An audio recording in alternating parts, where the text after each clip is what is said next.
Relampadu reservoir design ఆధారంగా నిర్మాణం జరగలేదని చెప్తున్నమాట.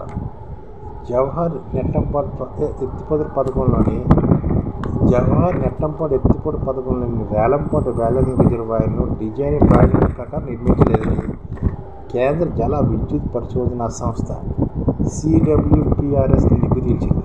అంటే ఈ Relampadu balance reservoir design drawing ప్రకారం నిర్మించలేదట. మట్టికట్ట నిర్మాణంలోని మట్టి అత్యంత కీలకమైనప్పటికీ రిజర్వాయర్ నిర్మాణంలో ఒకే రకమైన మట్టిని వినియోగించారని, కట్టకు గుండెకాయలు అంటే హడ్జింగ్ జోన్ మధ్య భాగంలో సీపేజీ అడ్డుకునే బంకం మట్టిని తక్కువ మోతాదులో వాడాలని చెప్పిందనమాట.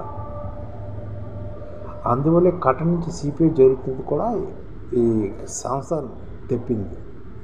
ఏప్రిల్ 10వ తేదీన రేలంపాడుతో పాటు ముచ్చునోపల్లి రిజర్వాయర్ను కూడా పరిశీలించిన ఈ కేంద్ర విద్యుత్ పరిశోధన కేంద్ర సంస్థ పలు సిఫార్సులు చేసిందన్నమాట. సీపేజ్ని అరికరించడానికి ముచ్చునోపల్లి రిజర్వాయర్లు రేలంపాడు రిజర్వాయర్ పరిశీలించి మైబ్రేట్ చేయాలన్నా, కట్టిన గ్రౌండింగ్ చేయాలన్నా తగిన పరిస్థితి చేయాల్సిందని స్పష్టం చేసింది. హడ్డింగ్ జోన్ పైనుంచి ఉన్న శాండ్ ఇంక్లైన్ ఫిల్టర్ కూడా సరిగా లేదని, శాండ్ ఫిల్టర్ నుంచి నీళ్ళు పోవడం లేదని తెలిపింది. ఈ నీరంతా కట్ట మధ్య భాగం నుంచి సీపేజ్ వైపున వెళ్తుందని కూడా గుర్తించింది. కట్ట వెనుక భాగం రక్షణగా 2 బర్ములు మాత్రమే ఉన్నాయని, 3వ వారం లేకపోవడంతో కట్టకు నిలబెట్టే వ్యవస్థ సరిగా లేకుండా పోయిందని తేల్చింది. కట్టలో ఎప్పటికప్పుడు జరిగే మార్పు వివరాలను పరిశీలించి ఇన్స్ట్రుమెంటేషన్ వ్యవస్థ లేదని, దీన్ని ఖచ్చితంగా ఏర్పాటు చేయాలని సిఫార్సు కూడా చేసింది.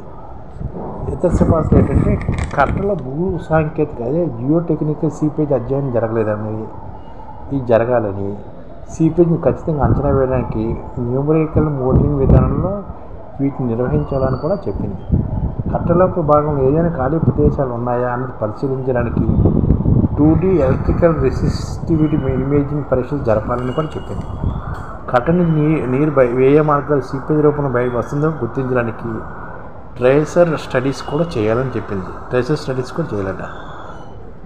డ్యామ్ బ్రేక్ అనాలిసిస్ పరీక్షలు కూడా జరపాలని, బ్యారేజ్ దిగువ ప్రాంతంలో వరద మ్యాపింగ్ కోసం అత్యవసరమైన కార్యాచరణ ప్రణాళిక సిద్ధం చేయడానికి ఈ పరీక్షలు అవసరమని, అంటే డ్యామ్ బ్రేకేజ్ అనాలిసిస్ పరీక్షలు చేయాలన్నమాట. అంటే ఒక కట్ట తెగిపోతే ఏంటి పరిస్థితి, అందుకని వరద మ్యాపింగ్ అన్నది కూడా చేయాలి.